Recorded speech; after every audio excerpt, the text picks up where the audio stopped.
Okay, let's get started. Welcome to the week 7 live session for the GPU architectures and programming course. So, hope you can hear me and see me clearly. If not, leave a message on chat. We'll get started now. Okay, so we'll start with I think a couple of questions that were left over in the last week's problem solving. And then I think there were a couple of doubts and questions that were asked last week. We'll go to that. And then we'll move on to the week 7 content. So let's start with these first. Consider the following kernel snippet. Kernel 1, TID equal to thread idx.x, TID mod 2 not equal to 0, TID mod 3 equal to 0, A of TID plus plus, else A of TID minus minus, and this is all for this loop, this if condition, and then there is an else A of TID minus minus, and the increment and decrement operations take 2 cycles each to execute. Assume that all other operations like assignment, conditional statement evaluation, memory accesses take no time to execute. Given this, what is the total execution time for a thread block for an architecture where the warp size is 16? And your options are 2, 6, 9 and 4. So I'll move back to the kernel. So what you need to remember from here is the increment and decrement take 2 cycles, the warp size is 16, and what is the total execution time for a thread block in terms of cycles. So I'll move back to the question and give you 2 minutes to solve this.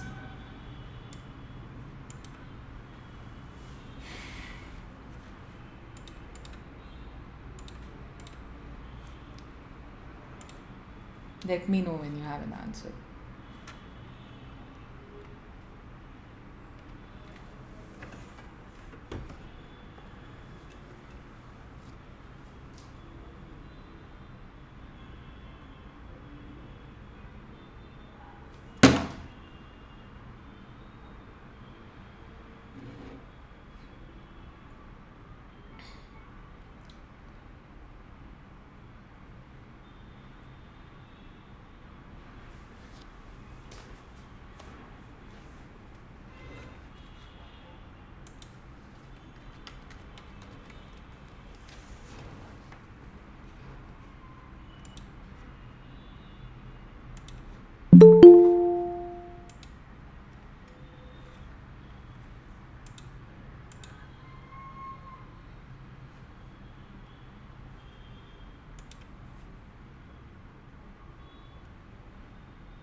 Anyone?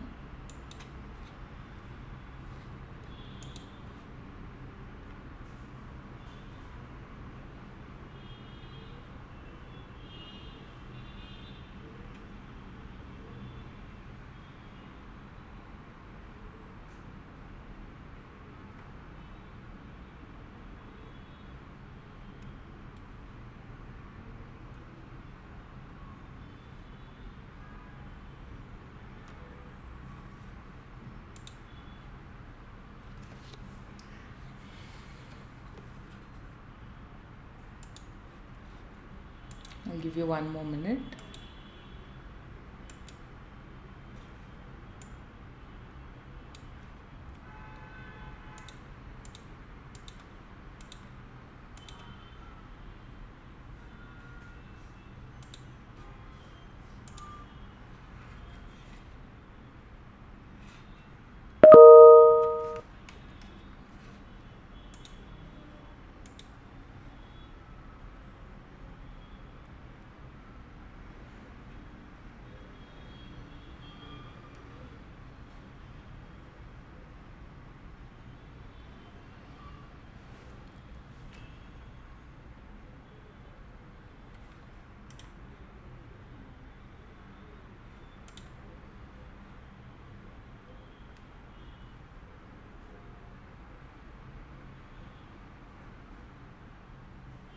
Okay, if there are no answers, let's actually discuss this.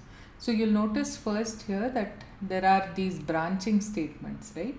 Which means that different threads in the warp will take these different branches depending on their thread ID. So the options were 2, 6, 9, and 4. Does anyone need more time to calculate this? Or do you want me to explain it?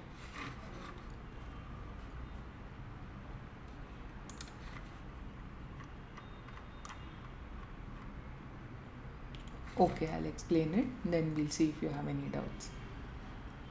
So the answer is 6, option B. So why is that? So first of all, you're told that every increment and decrement operation takes 2 cycles, right?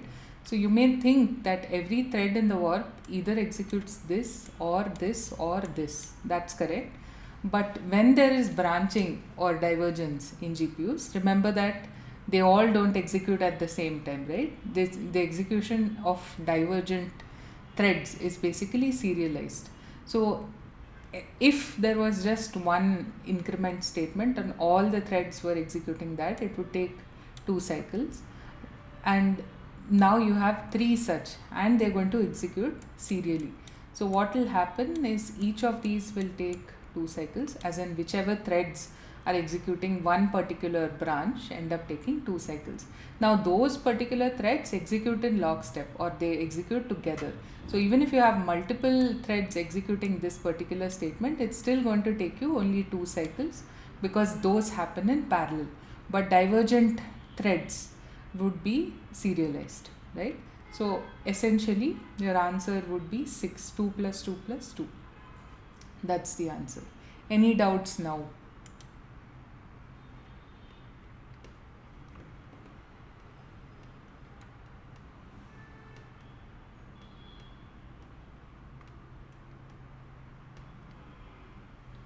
Okay, great. We'll move to the next question then. I think this is the last one for last week. Consider the following kernel. Kernel 1, TID equal to thread ID dot x dot x, GID equal to block ID x dot x star block dimension dot x plus thread ID x dot x. Loop bound equal to thread ID x dot x divided by warp size. If TID by warp size, for I equal to 0, I less than loop bound, I plus plus, A of GID plus plus. Consider three different GPU architectures, A1 where warp size is 8, A2 where warp size is 16 and A3 where warp size is 32. Match and pair the following columns of statements. So A1, A2, A3 and A and B are divergent, not divergent. And you have 4 sets of options based on that. So I'll go back to your question. So you need to think about for these three architectures where the warp sizes are different, right? 8, 16 and 32. Is this kernel going to be divergent or not? And then I'll give you a minute and a half and then I'll move to the options. I think we've solved a very similar question in week 6 or week 5. So hopefully this is easy. If not, we'll discuss it and then we'll see if you're able to figure it out.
Okay, you want the options?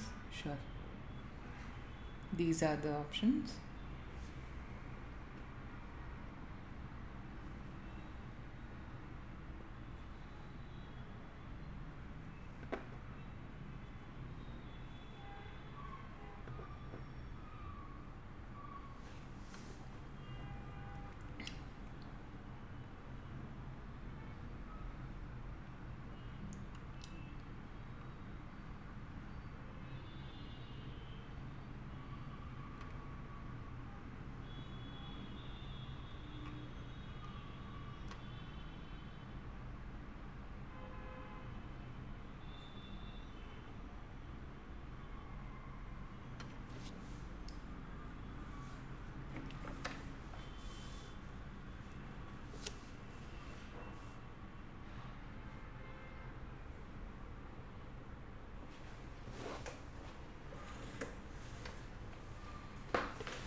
You have one answer saying C.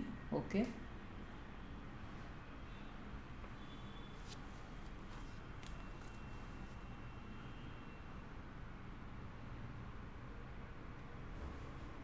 Anyone else? A. Okay.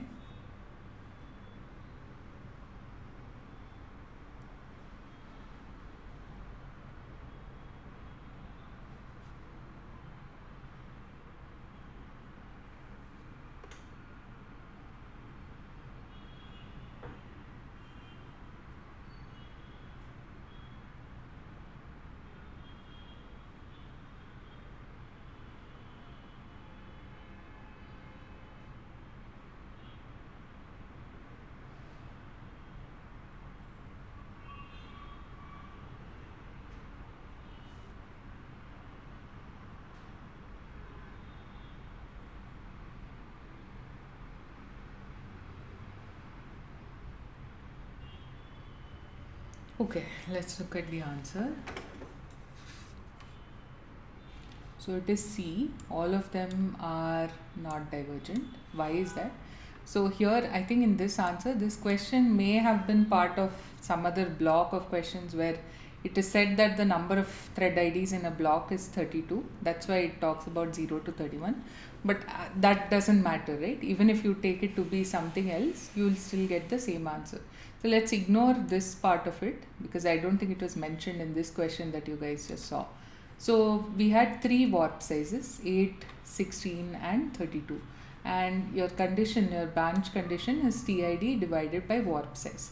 So this TID divided by warp size will either evaluate to a 0 or a non-zero value for any given thread. Now if you talk about A1 where the warp size is 8, the first warp would contain thread ID 0 to 7. So that all those 0 to 7 divided by warp size would evaluate it to a 0. And the remaining warps, notice that this doesn't have to be just the remaining 3 warps, assuming block size of 32.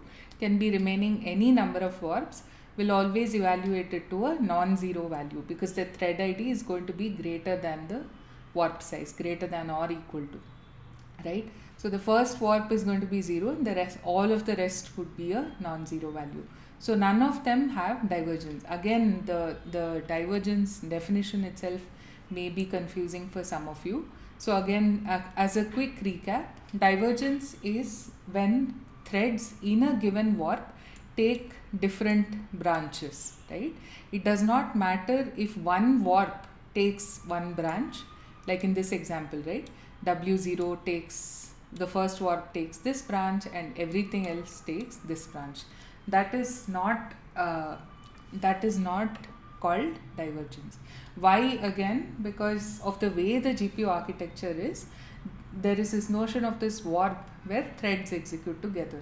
So if you have divergence, as in threads in a given warp fall to different branches, then that is going to cause a performance degradation. Just as we saw in the last question, instead of taking 2 cycles, it's going to take 6 cycles because your execution will now be serialized, right? That's why we only talk about divergence within a warp. We don't care about threads across warps, okay? So that may be confusing for some of you, but once that is clear, this should be very easy to evaluate. Now if you take the other 2 warp sizes, 16 and 32, and do the same thing, you will again realize that for the first warp, it will evaluate to 0. For everything else, it's going to be non-zero. Therefore, this is not divergent, right? Within a warp, all the threads take the same branch. So A1, A2, A3, all 3 architectures, this kernel does not exhibit divergent behavior. So the answer is C. Any doubts in this question? In the meantime, we'll look at this hands-on coding session every week. Again, did you guys have a programming assignment so far as part of the course? I don't remember seeing one.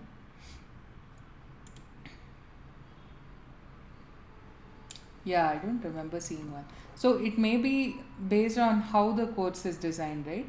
So as of now, I think most of the questions, yeah, I didn't see one either. So most of the questions are MCQs which are based on kind of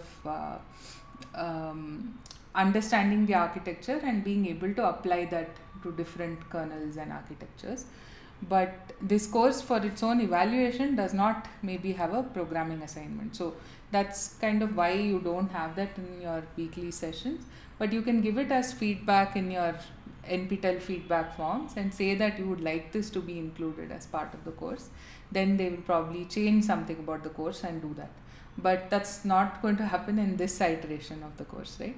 So yeah, and things like tutorial videos or something like that, if out of your own interest you want to execute some of the examples that are explained in class, I think the tutorial videos in week 4 or 5 should help you set up a CUDA environment and run them.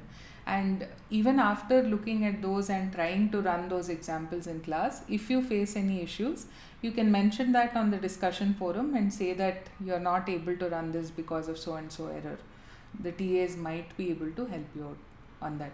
But right now, for the live sessions, the agenda is to help you solve assignment questions and your exam questions, which are going to be predominantly MCQ based. But please feel free to mention this as feedback in whatever weekly feedback or course feedback that NPTEL collects from you. It may be useful to other people as well.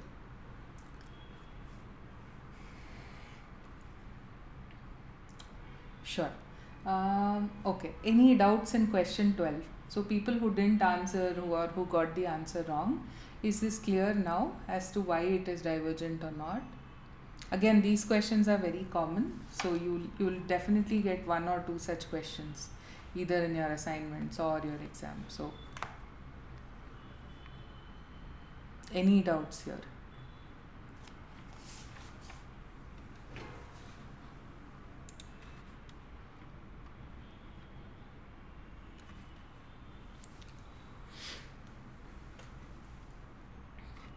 Okay, if not, I'll move to some of the other things. So this was on the problem solving from last week, and I had one doubt from the assignments that are given on the course, which was the question 10 from week 5. So let's try that out. A CUDA kernel has two integer arrays A and B of size 256 each. Vector instructions I1 to I6 are responsible for fetching the two arrays, adding them, and storing the result into array C. Each instruction is executed by a warp of size 32. If the instructions are executed sequentially in the warps, then after how many warps will the execution be complete? 8, 16, 32, 48. Take a couple of minutes to calculate this. I'm sure all of you have already done this, and then we'll discuss the answer.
Yeah, one answer saying 8.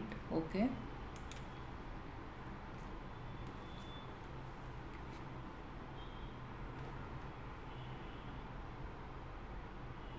A 8. Okay.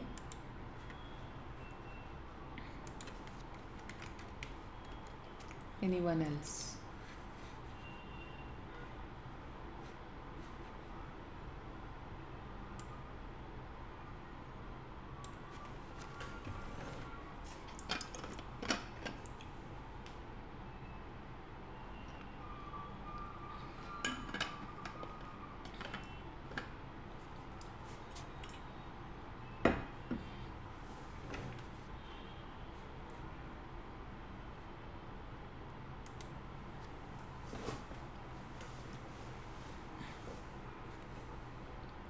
Okay, let's look at the answer then. It is A 8. So first of all, there is a bit of maybe unnecessary or extra information in this question. So you should learn to kind of carefully read the question to see what is needed to calculate this. So what is asked is, you have two arrays of size 256 each, and you're going to add these and store it into an array C, and the warp size is 32. If instructions are executed sequentially in the warps, after how many warps will the execution be complete?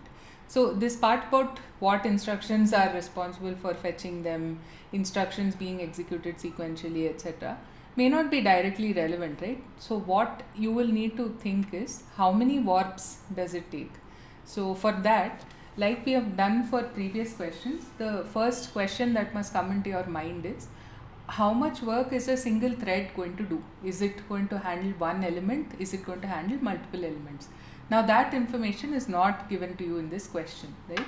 So the simplest and the most logical assumption that you can do is each thread is responsible for one element, right? Unless the question specifies otherwise, this is a fair assumption to make. Now, given that your warp size is 32, it means that every warp will work on 32 elements of the array, and you have the array size as 256. So how many warps do you need? 256 by 32. So that is going to be 8 warps. So that's why your answer is 8. This part about instructions being executed sequentially, etc., doesn't really matter here. So you should kind of think about what information you exactly need, and if that is not directly present in the question, you should be able to make that basic assumption that will hold true. For instance, here that assumption is every thread operates on one element. It could also be something like warp size is 32 or total number of threads per thread block is 1024. These are all common rules of thumb that you use in cases where the question does not state anything different. So this is the answer to this question. Any doubts here?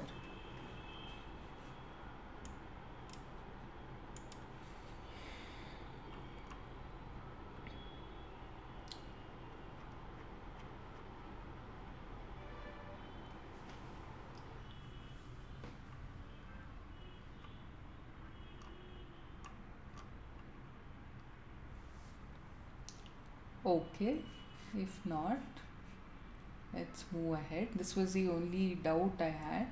And yeah, there was one more from the discussion forum. So let's do that before we go to the recap for week 7. So this question was talking about last week's Q5, right?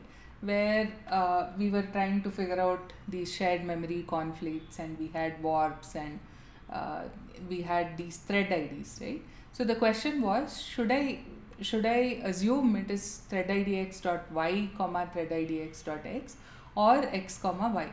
And there were some references on the internet which pointed to x comma y, right? So which is the correct one to use was the question. So again, if you remember when we did this 3D mapping of data to blocks and threads, we denoted this tuple as thread ID x dot z, y and x, right? And when you have 2D, it will be interpreted as y and x. The z is not there. But this is the convention that we are following throughout the course. And this is not just a matter of convention, right? So if you think about it as just convention, then I can simply write x comma y also, and that's not going to change anything. But this whole notion of global thread ID and thread number that we have, if you work out this formula, you'll understand that this notation and this formula is also closely tied together. And I even found some references that said that this is how warps are formed, right? This is the ordering that CUDA internally uses to do that. But this was not from a CUDA official documentation or something, so I have not put it here. But that's the reason. It's not just a matter of convention where you take it as xy or yx. You can of course write it differently and then take it as xyz. For instance, I could write it as 310 and then say that, oh, the ID is going to be xyz, right? But the values itself matter, because that's how you're going to enumerate your blocks. So here, this is your block 1, block 2 and so on, right? And you calculate that thread numbers, and you calculate this thread number and global thread ID based on these formulae. So this notation and these formulae are very closely tied together. So unless your question explicitly says that interpret it as x comma y, we will follow the course's default notations, which is zyx, or in 2D just yx. And the reason for that is what I just explained. So that is how it's enumerated. So this may look, this sort of zyx is also for us to sort of, I think it is so that you look at this as intuitive, right? 0, 0, 0, 0, 0, 1, 0, 0, 2. In some places you might find notation saying x, y, z, but then the threads will actually look like 0, 0, 0, 1, 0, 0, 2, 0, 0, right? So you find it very counterintuitive. The whole Cartesian coordinates that you have learned will tie in with this representation. So writing it as xyz and retaining the same values is perfectly fine, because that will mean that the formulae still hold. But you cannot write it this way and then interpret it as xyz. That will change the way your threads are basically enumerated, right? So the safest thing to do without having to think about all of this is to use whatever default things the course has given. But for those of you who are curious and who are wondering why this is so, hopefully the explanation that I gave you will make sense. And this is again a very minor detail, so you might find some sources on the internet which use it the other way around, right? Which doesn't make it correct, and at least from the point of view of this course and this course's assignments, it would be better to use the conventions that are explained in class. Any further doubts on this?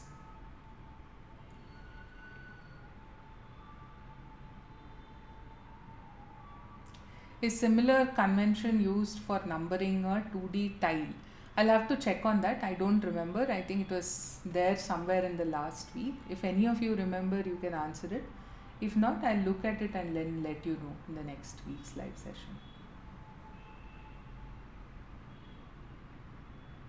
So this is there for the block number as well as the thread number.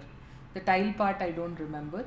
Again, a lot of this is based on notations and based on formulas. So I'll check and get back to you.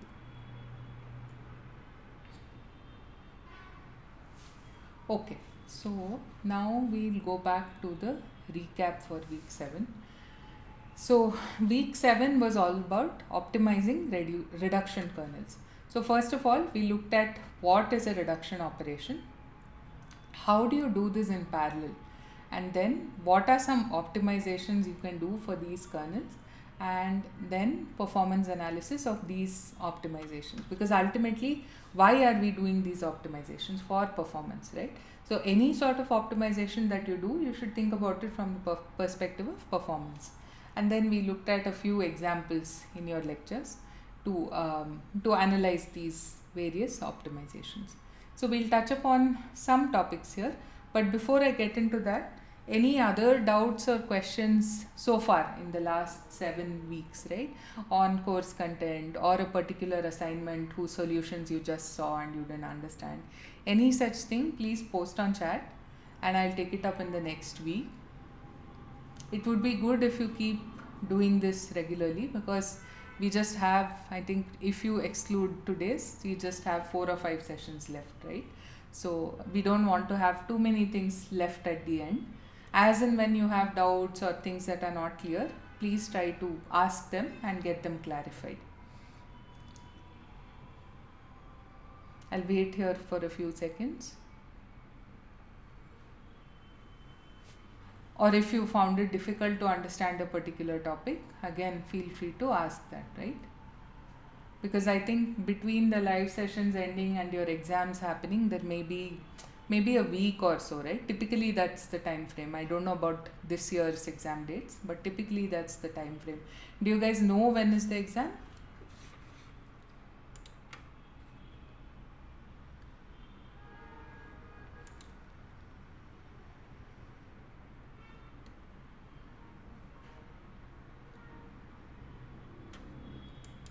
April 29th. Okay. I think the last live session may be 14 or 21 April. So typically there are 12 live sessions and possibly a revision. So it might end on 21st. So yeah, you get a week after that as usual. So it would be good if you can start looking at any doubts or things that you don't understand as and when you solve a particular week's questions, right? And then let me know so that we'll kind of take it up few every week and then finish it. Okay, if there are no questions for this week, let's do a quick recap. So what is a reduction operation or an algorithm? So you take a vector and you reduce it to a single value via an associative operator. So why is this associative? Maybe it's something for you to think about. And what happens if it's not associative? That we won't get into that here, but this is part of the definition. So there's a reason why it has to be that. And a few examples for reduction are sum, min, max, average, and, or, etc. And the characteristic of a reduction operation is it visits every element in the array. And because this is the case, when you have a large array, you want to do this in parallel. And this is usually a problem because it's not really compute bound but memory bound. So in order to think about that, so let's take a simple example where you're doing sum, right?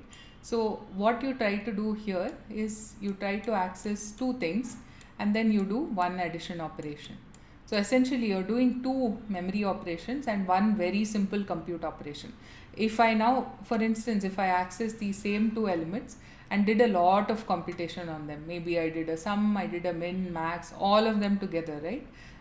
For whatever reason, then it's no longer memory bound, because this amount of memory that you're fetching is going to be divided or amortized by all of these compute operations. So the compute is the dominant part of the operation. But in a reduction, typically you have very lightweight compute and you're going to read from memory a lot more than you do compute. Therefore, these reduction operations are typically memory bound. Now we look at a simple example again, what a serial, a sequential and a parallel version looks like, right? So again, you have a very simple array here and you're doing a sum. The reduction operation is the sum here. So you loop around the array. First time you add these two elements, you have the sum. And then because you just have the same thread here, right? There is no parallelism here in terms of the computation. So you take this result, add it with the next element, and then so on. And then finally you get the total sum. So this is going to take order of n operations. It's going to be linear as the length of your array. Now you could also have a parallel version of this, right? And how does that look like? For a very simple 4 element array, you have two threads. So the first thread computes the sum of the 0th and the first element, and the second and the third is computed by this. And then you do one more addition across these two, and that gives you the total sum. So this is kind of like a tree-like structure overall, and your overall complexity is logarithmic. It's no longer linear. So this is very good, right? So as you notice here, you don't see much of a difference. You had to do 3 additions here, and you have to do the same 3 additions. But on a very large array, the difference between being linear and log n will be very apparent, right? So that's the reason why we prefer a parallel version of the reduction algorithms. So yeah, like we were talking about, parallel reduction operation, when you have very large arrays, you'll need multiple thread blocks, and every block reduces a portion of the array. So here you need to communicate partial results between blocks, which means that you need to have support for global synchronization. But CUDA, as we have studied in the earlier weeks, does not really support that communication of things, or not communication but synchronization between blocks. You can do that within a block using sync threads and things like that, but you cannot do that across blocks. So the solution, one of the solutions that is used is kernel decomposition. So what is kernel decomposition? You can decompose the computation into multiple kernel invocations, and the kernel launch itself serves as a synchronization point. There is some overhead to that, but it's not very high, and that's what it looks like. So this is a pictorial representation of that, where you have this notion of a level 0 and level 1, and you basically have multiple kernels to do this rather than trying to communicate between blocks. And again, when we look at performance, we look at the flops or the compute metrics for compute bound kernels, and we look at bandwidth for memory bound kernels. And reduction has very low arithmetic intensity, So arithmetic intensity is it's a ratio between compute and memory. How much compute do you do per byte of memory, right? That's kind of how it's defined. So you can just very loosely think of it as compute divided by memory. And reduction, as we discussed, is typically memory bound, meaning that it has very low arithmetic intensity.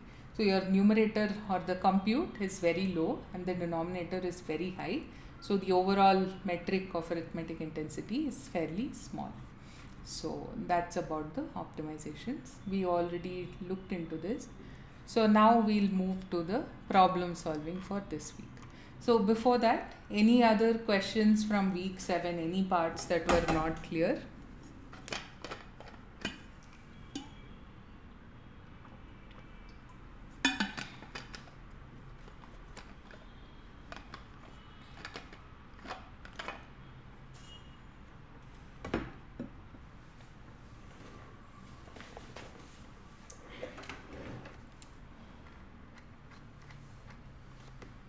Okay, if not, we'll solve 2 or 3 problems and then take a 5-minute break. Consider an array A where A of I equal to 1 if I is divisible by 2 and A of I equal to 0 otherwise. The array has 1024 elements. Consider a reduction which computes the addition of all elements of the array. What is the final value of this reduction operation? You have 4 options. So it's a very simple question. You don't need to know about any of the optimization techniques. This is just understanding what a reduction operation does to a practical array. So you can take a couple of minutes and then we'll discuss the answer.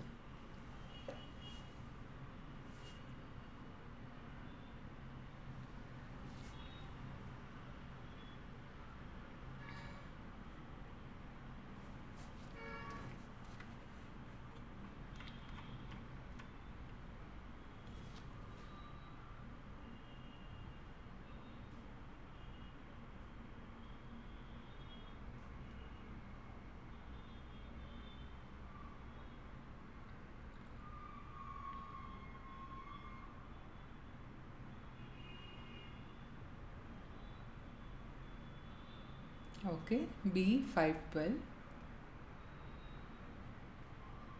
Great. Anyone else?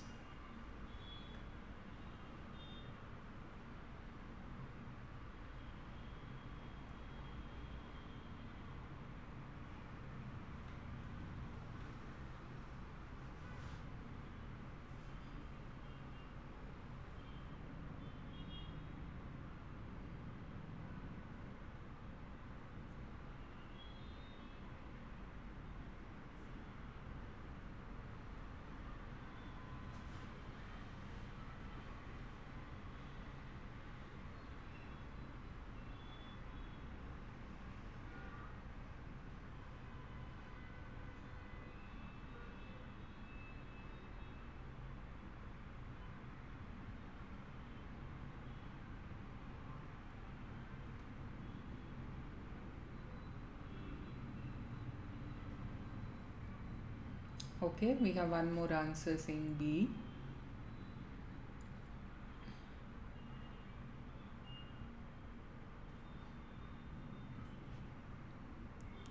We'll wait for a few more seconds in case someone is solving and then we'll discuss.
Okay, let's look at the answer.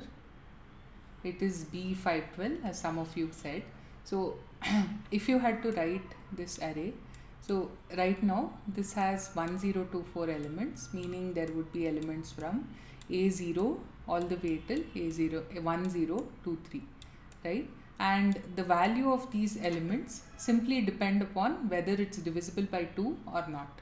So if it's divisible by 2, then it would be a 1. If not, it would be a 0. So this last element would end with 0. And if we took a very simple example where it's maybe till 2, it would look like this, right? So you all you need to think about is how many elements are going to be 1 and how many elements are going to be 0 for this particular range, right? And intuitively you'll think it would be half, and that's true here. And again, this depends on what element it ends in and what element it starts. So if you want to get a small example, you can try it with something like 0 to 7, right? So you'll see that you get 4 zeros and 4 ones, and you can extend that same logic here and say that you get 512 zeros and 512 ones. And the reduction operation that we are doing here is the sum. So the zeros will all sum up to 0 and the ones will sum up to 512. So you have 512 ones and your answer would end up being 512. So if this is not clear to you or this is a bit abstract, like I said, take a very small example, work it out, right? Make sure you take the same limits as in the question, like similar limits. So here, for instance, the starting element is 0, the ending element is 1, 0, 2, 3. In the question, the values of the array is not mentioned. It's mentioned as a condition, right? So a of I equal to 1 if I is divisible by 2, and if not, it is 0. So this is the condition. This is how you would populate the array. So if you had to programmatically do it, you would just say I mod 2, and then depending on that you would populate it as 1 or 0, and the array length is given to you as 1024. Is that clear now?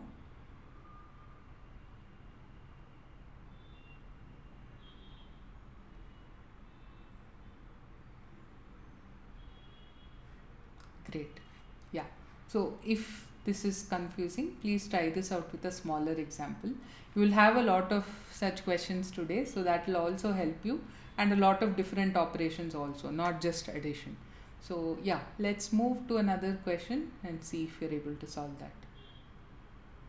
Consider the same array with 1024 elements where ai equal to 1 if divisible by 2, ai equal to 0 otherwise. Consider the most naive reduction kernel but with the XOR operation as the reduction operation in question. What is the final value of this XOR reduction operation after applying it on A? 0 or 1?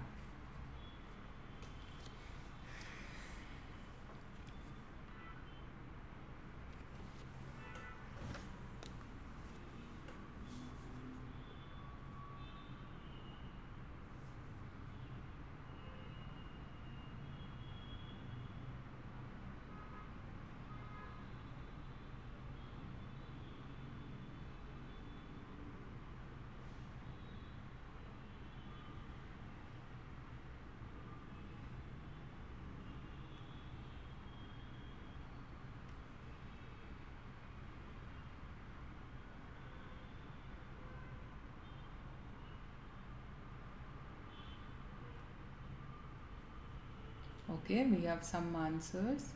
1, 0, 0. Okay, 1.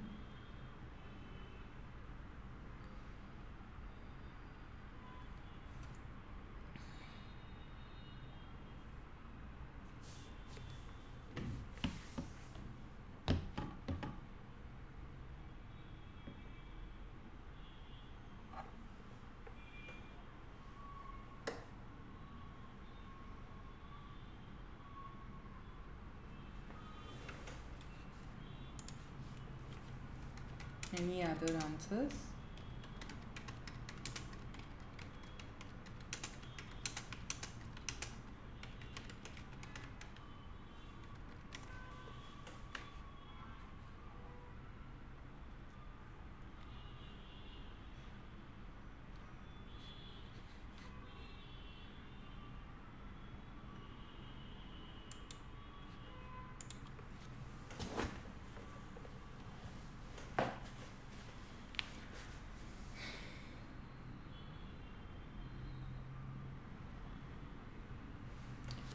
let's look at the answer then.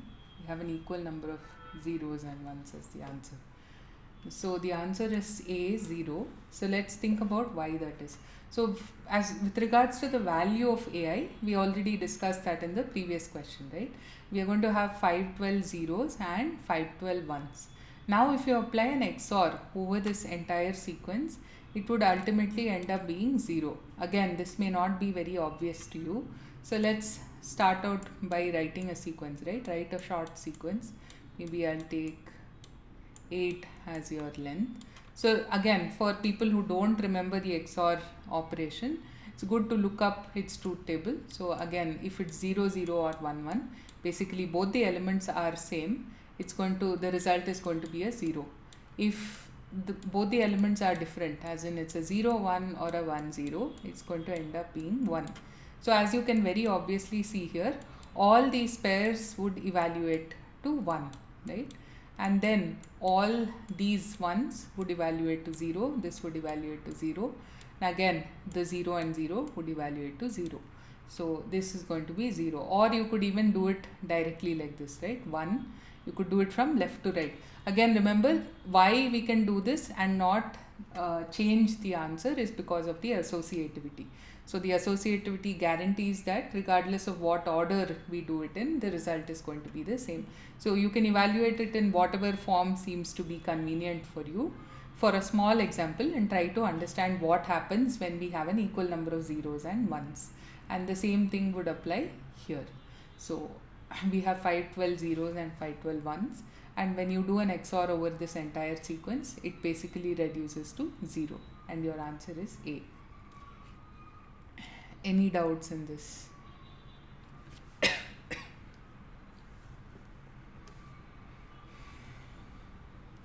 Okay, great. Let's move to the next question.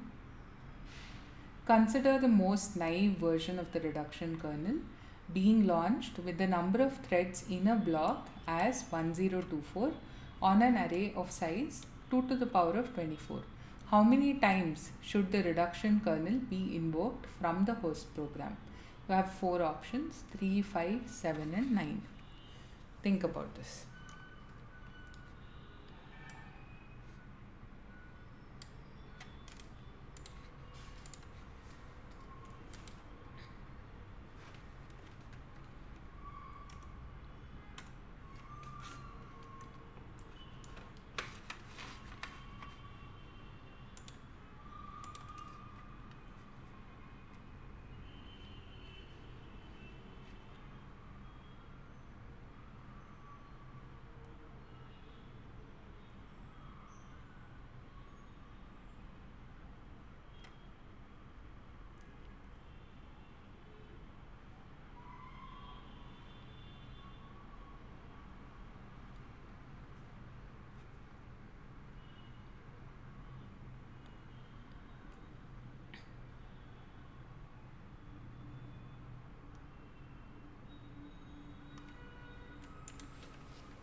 We have one answer, 3.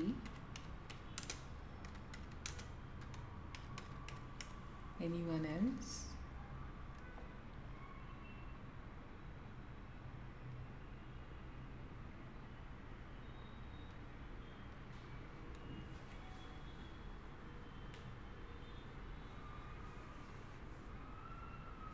Three.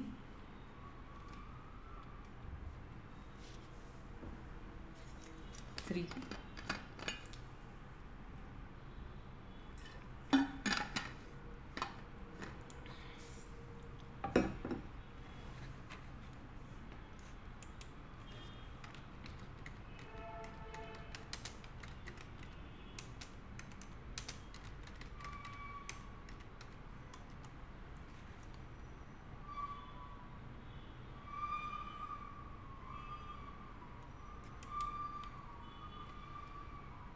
Anyone else? Okay, let's look at the answer then. So the answer is A, 3. Now let's look at why is it so. So your array size is 2 to the power of 24, and your kernel is being launched with the number of threads in a block as 1024. Now, as we discussed in this week's recap, instead of we have a problem when we need synchronization across blocks, right? So instead what we do, we kind of decompose it into multiple iterations. So now we are being asked how many times or how many iterations does the reduction kernel need to process this full array. So let's look at what happens in the first iteration. So the 2 to the power of 24 elements that are there in the array get reduced to 2 to the power of 24 divided by 2 to the power of 10, which is 2 to the power of 14. In the second iteration, your number of threads per block is the same. So 2 to the power of 14 gets reduced to 2 to the power of 14 by 2 to the power of 10, which is 2 to the power of 4. And in the third iteration, you have this many threads, which is more than enough to reduce this 2 to the power of 4. So in the third iteration, the reduction completes. So overall, you need 3 iterations. That's the answer. Any doubts?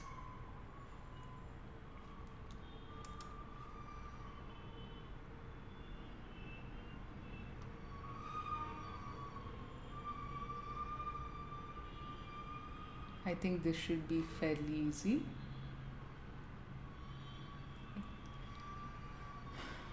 Okay, we'll solve one more question like this. Again, consider the most naive version of the reduction kernel, launched with the number of threads per block as 64 on an array of size 2 power 24. How many times should the reduction kernel be invoked from the host program?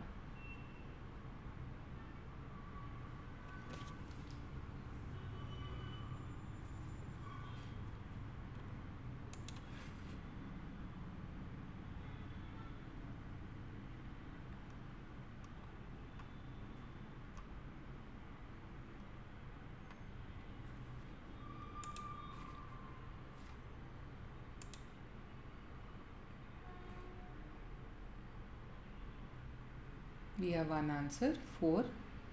One more answer, 4.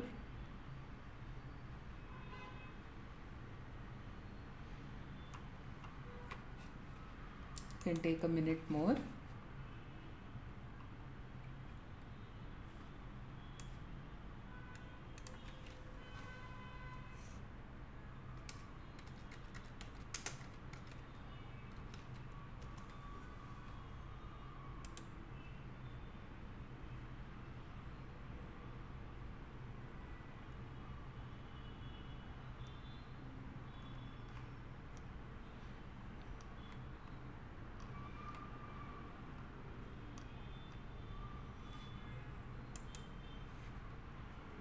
It's very similar to the last question.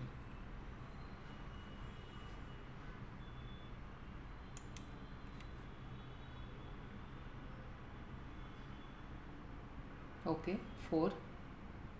Okay, I think we have a good number of answers. Let's look at it. Yes, it is 4. So the only difference is now your number of threads in a block is 64, which is 2 to the power of 6, right?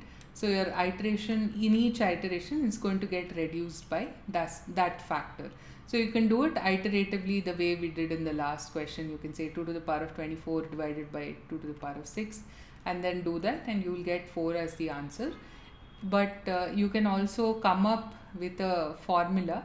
If you want to do that, it would be ceil of this array size, the exponent of the array size, divided by the exponent of the block size. And in this case, 24 by 6 is directly 4, so it's going to be 4. If you do it on the last question, you will notice that it's 24 divided by 10, which is 2.4. If you do a ceil of that, you get 3, which is what was the answer. So this is a way to formulate this into a quick expression that you can use without having to iteratively do it. But either way, your answer is still going to be 4. Any doubts here?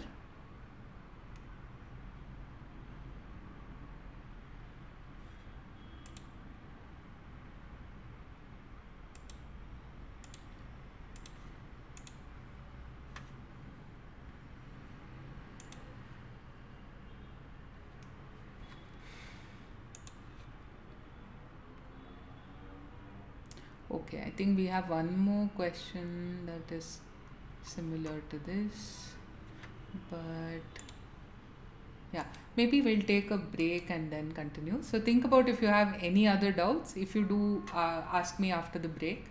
If not, we'll take a break for 5 minutes and resume at 7:08.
Okay, let's continue.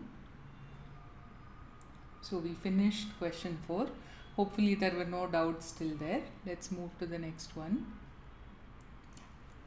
Consider the version of the reduction kernel where the first addition operation occurs during initial global load, with the kernel being launched with the number of threads in a block as 32 on an array of size 2 power 12.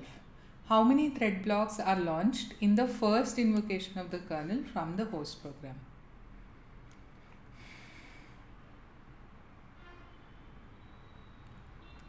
Keep this in mind, it's not the naive version, it's a version where first addition operation occurs during initial global load.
Okay, we have an answer saying 16.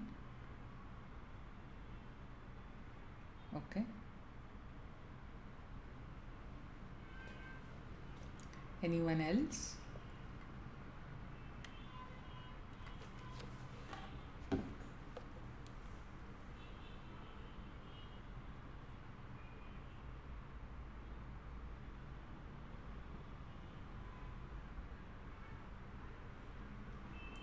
C 128.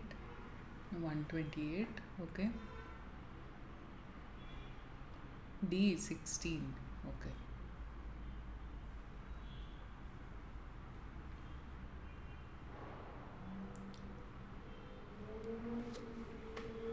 Okay, let's look at the answer. So the answer is B64, which I think surprisingly nobody picked B. But okay, let's look at why that is, right? So for this version of the reduction kernel, basically if you have to reduce n elements, you launch n by 2 threads, right?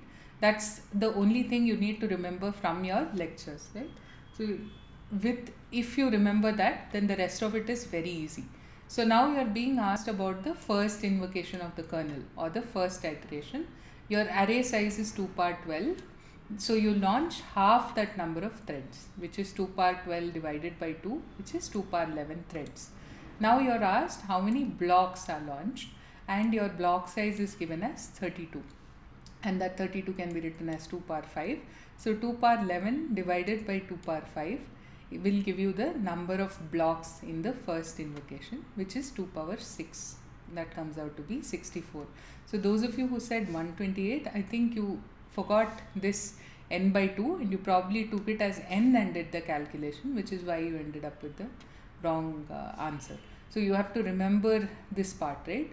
That whether it talks about a naive reduction kernel or whether it talks about some optimization. No problem, that happens. That's why we are discussing this. But is this clear now, since everybody had different answers? Hopefully after this explanation it's clear why it's 64.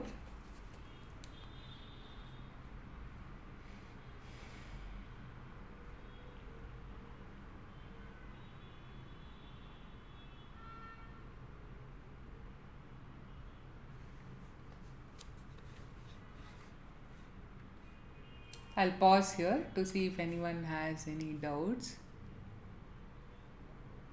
The next question I think builds upon this. So if you have any doubts in this, please ask.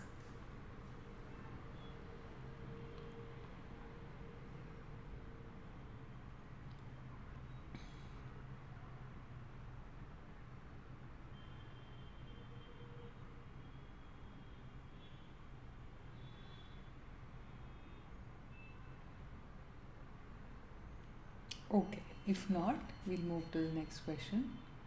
In question 5, how many thread blocks are launched in the second invocation of the kernel from the host program? 16, 32, 64, 1. This is all from the same question itself. So I'll go back to that question in a few seconds. So the only thing that you need from here is how many blocks in the second invocation.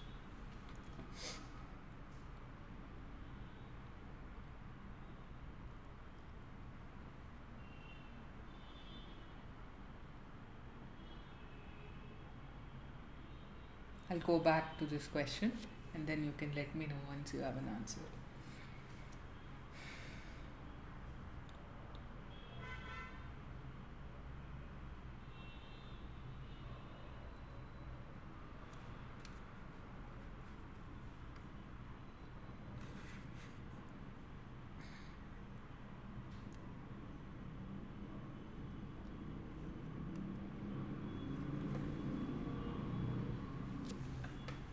We have one answer, 32. Okay.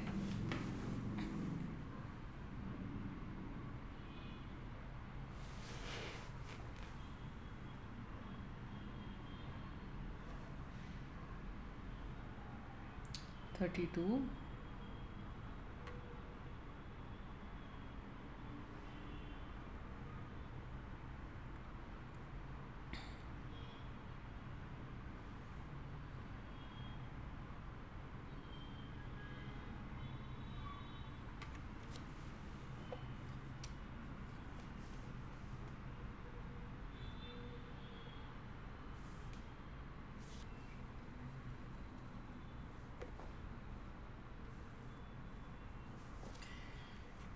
Any other answers?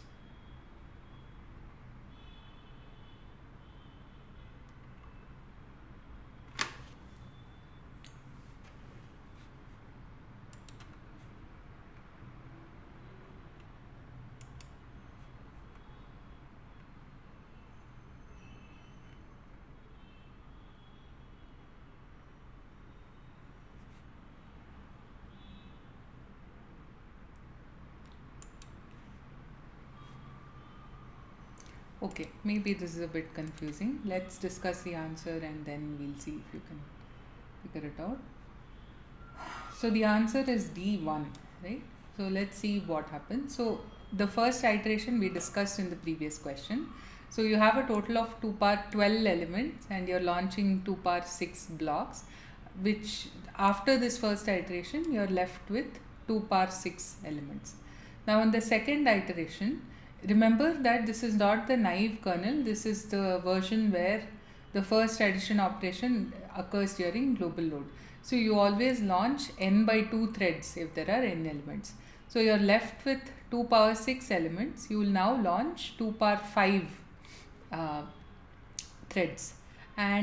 But the question asks how many thread blocks, not how many threads.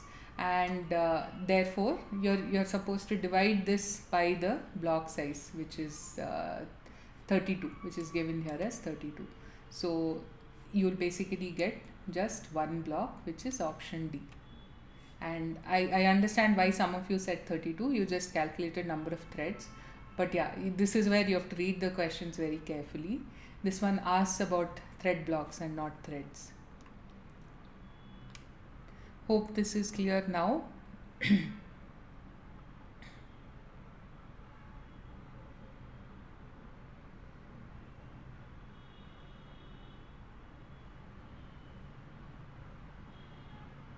Okay, great. Let's move to the next question. How many times in total for the same question is the given reduction kernel invoked from the host? So how many iterations are there? You have 4 options.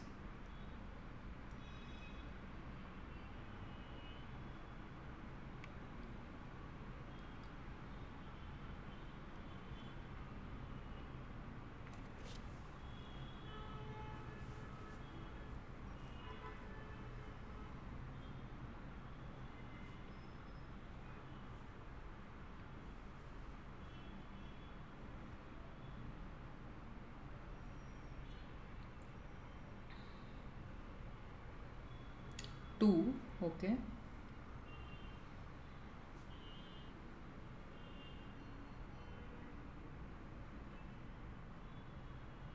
2.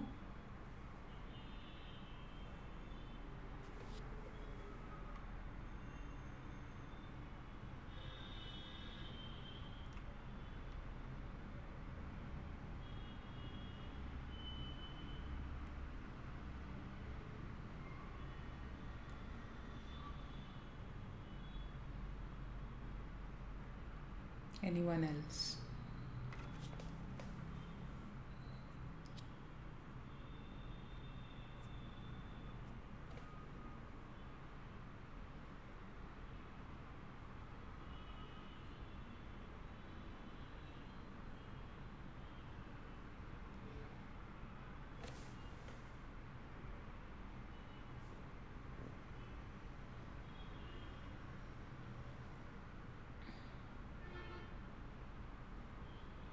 Two, 3. Okay.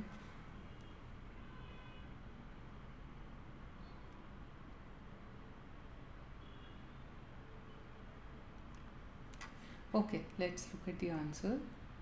So it is 2b.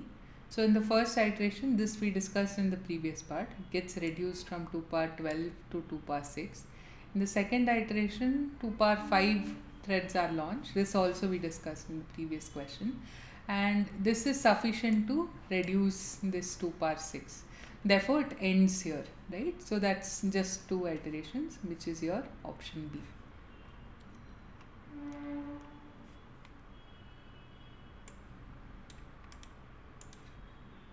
Any doubts here?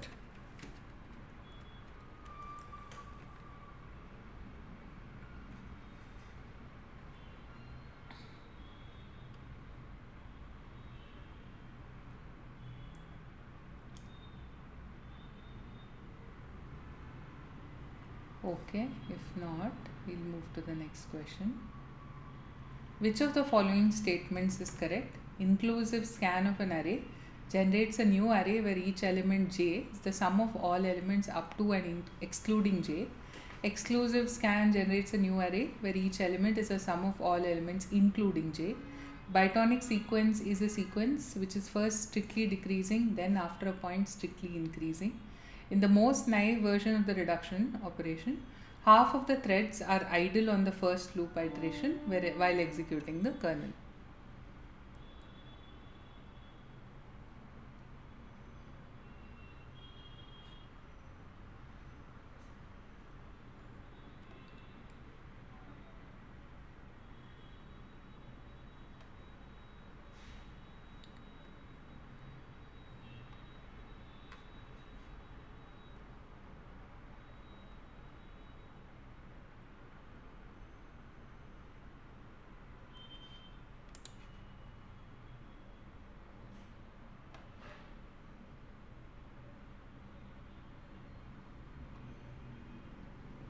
We have 2 options saying D, 2 answers saying D, and 1 saying C.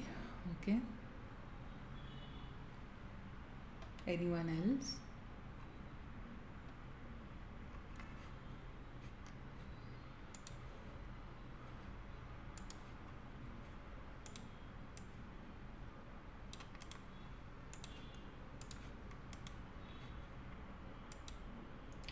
D. Okay, let's look at the answers. So I think both of these are correct, is what the official answer key says. So this is again based on definitions, right? So these two are obviously wrong because they are kind of swapped. And let me check the answer key once. So sometimes there are also mistakes in some of the questions and the answers. So yeah, I'll check and get back to you, but I think half of you said C and half of you said D. But yeah, it may be that both are correct. At least this is what I have right now as the answer. But this one, before I update the slides today, I'll just check it once whatever official answer key is given and then update it.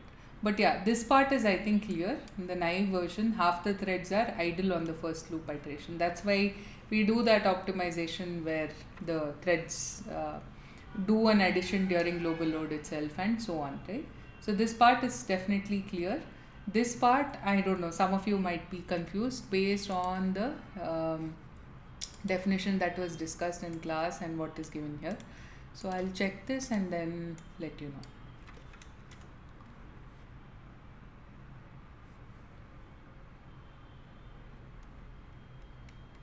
Yeah, that's what I remember too, but I think this is the answer I have from NPTEL. I'll just check that.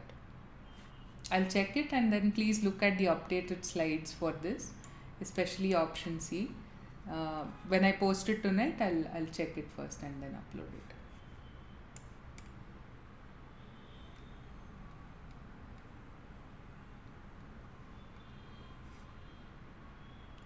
Okay, we'll move to the next question. Consider the following reduction kernel code snippet. Reduce 1 and you have G data, I data, O data and N, and your TID is thread idx.x, I equal to block idx.x star block dimension.x plus thread idx.x, and S data of TID equal to, if I less than N, G I data of I, otherwise 0.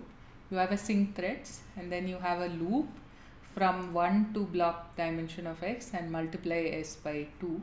If TID mod 2 star s equal to 0, s data of TID plus equal to s data of TID plus s. You again have a sync threads here. If TID equal to 0, G of O data block idx dot x equal to s data of 0. This is your kernel. Which of the following is correct? The kernel suffers from branch divergence.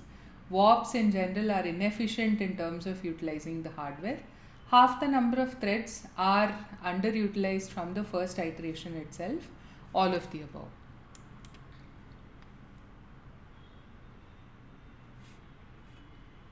I can go back to this.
Anyone? The options are suffers from branch divergence, inefficient in terms of utilizing hardware, half the threads are underutilized from the first iteration, all of the above.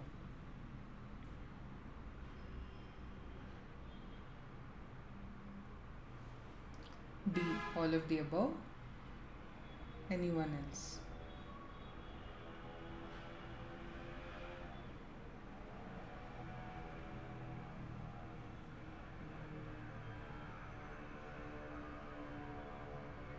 D.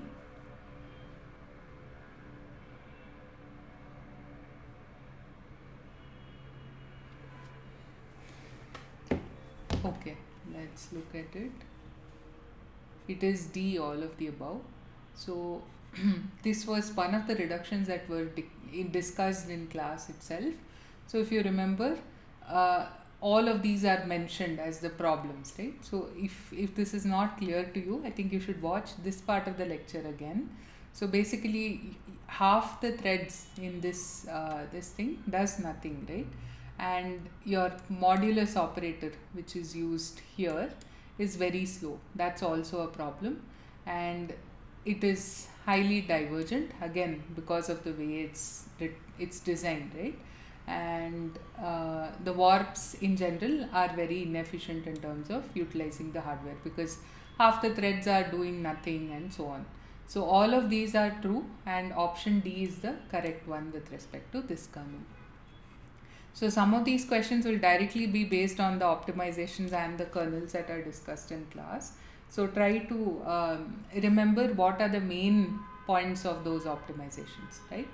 That will help answer these questions. So let's move to the next one. Consider the following kernel code snippet. Reduce 1. These parts I think are the same. Now here this part is slightly different. Inside the loop you have index equal to 2 star s slash star tid, index less than block dimension dot x, s state of index plus equal to s state of index plus s. Sync threads if tid equal to 0, g o data of block idx dot x equal to s state of 0. This is your kernel. Question is again, which of the following is correct? High divergence, shared memory bank conflicts, slower than the reduction kernel in question 9, none of the above. I'll go back to the kernel in a bit.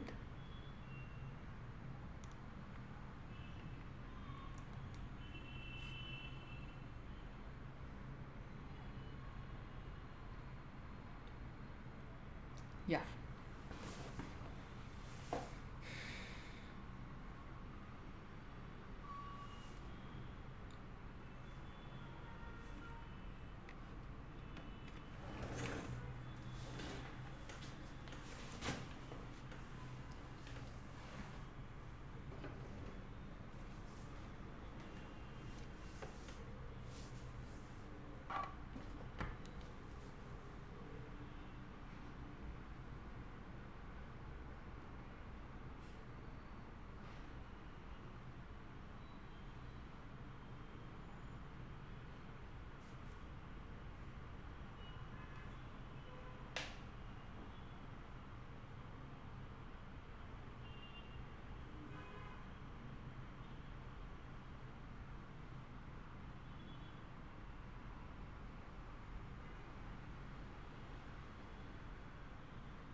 Yeah, let's move to the options.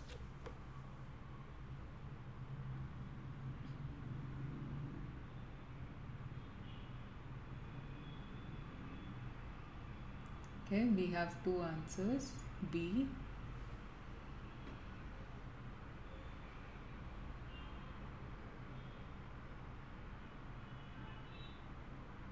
Anyone else?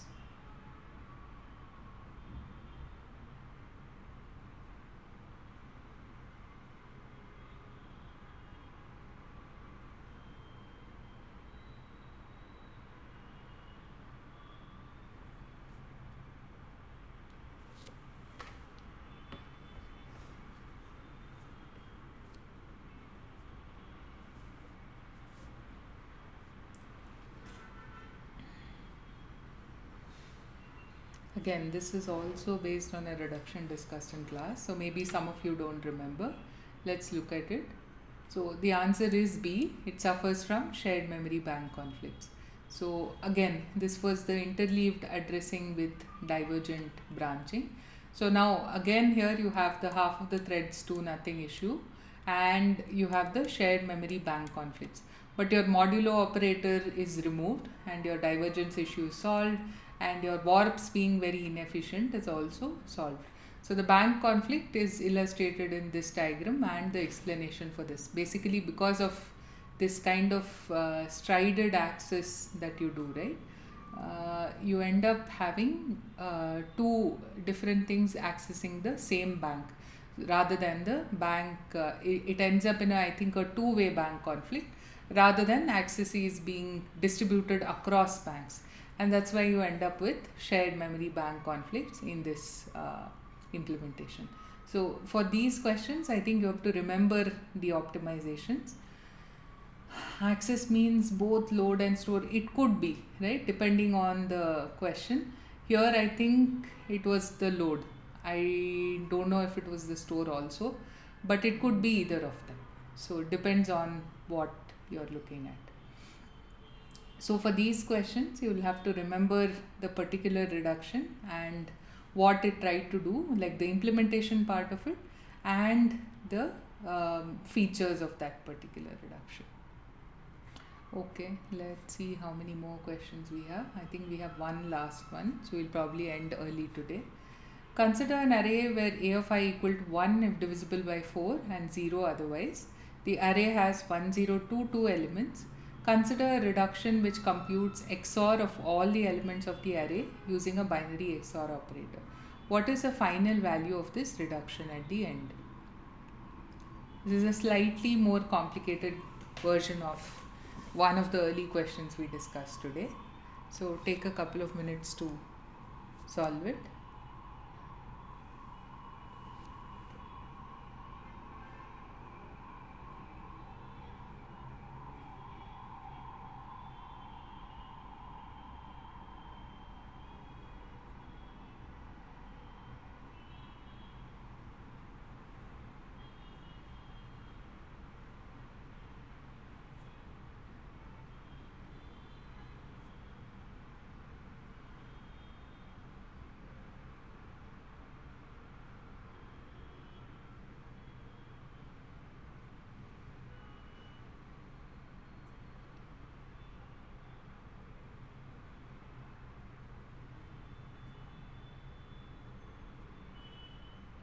Okay, we have one answer saying 1.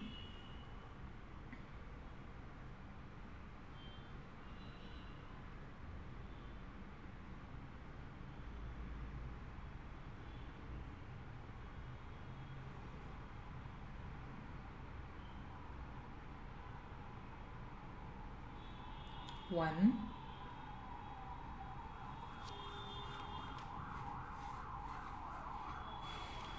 Anybody else? 1.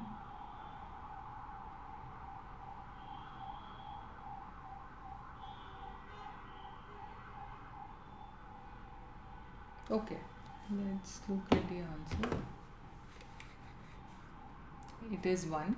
So again, you'll have to kind of again think of it the way we did for the earlier question. So the first cycle, you'll be left with 511.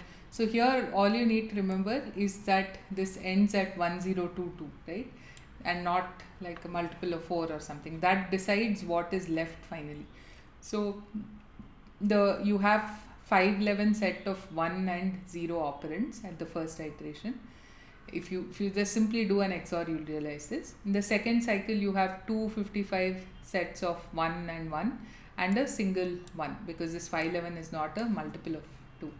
And then next you're left with a 127 set of 0 0 and a set of 0 and 1. Similarly, 63 sets of 0 0 and a set of 0 and 1.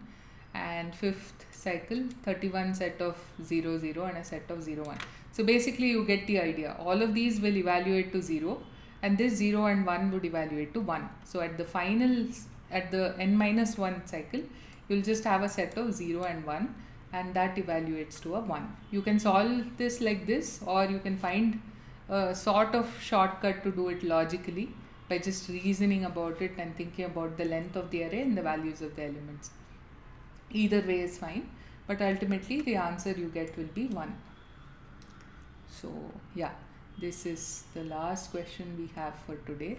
So yeah, we will end early today.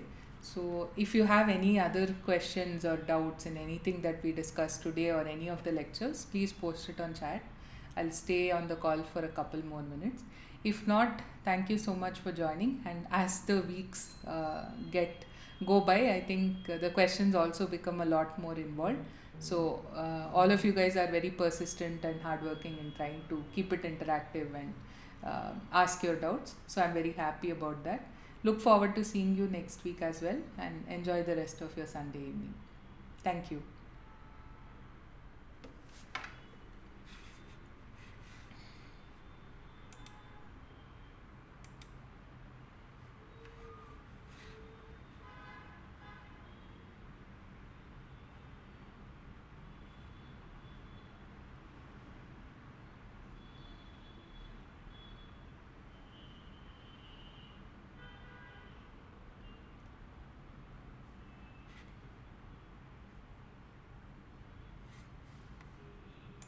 Thank you.